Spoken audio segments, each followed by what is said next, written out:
আমি ধ্বংসের দিকে তাকিয়ে মুচকি হাসি দেওয়া একটা মানুষ। হয়তো আমি পাগল, হয়তো আমি অনুভূতির ভেতরে কোনো এক গভীর অতল দুঃখে ভেসে যাওয়া এক মানুষ। আমি ধ্বংসের দিকে তাকিয়ে হাসি দেওয়া এক মানুষ। হতে পারে মনের মধ্যে অনেক দুঃখ বাসা বেঁধেছে, তবুও আমি জোর করে নিজেকে হাসাতে জানি।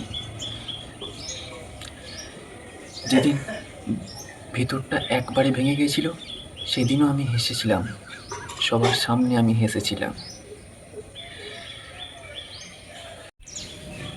আমি কষ্টগুলোকে বন্ধু বানিয়ে নিয়েছি, আবার দুঃখ, অনুতাপ, একাকিত্ব এগুলোকে আমি আপন করে নিয়েছি।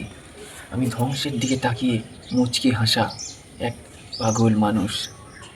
যেদিন আমার ভেতরটা একবারে ভেঙে গিয়েছিল, যেদিন আমি ছিন্ন ভিন্ন হয়ে গিয়েছিলাম, সেদিনও আমি হেসেছিলাম, সবার সামনে হেসেছিলাম।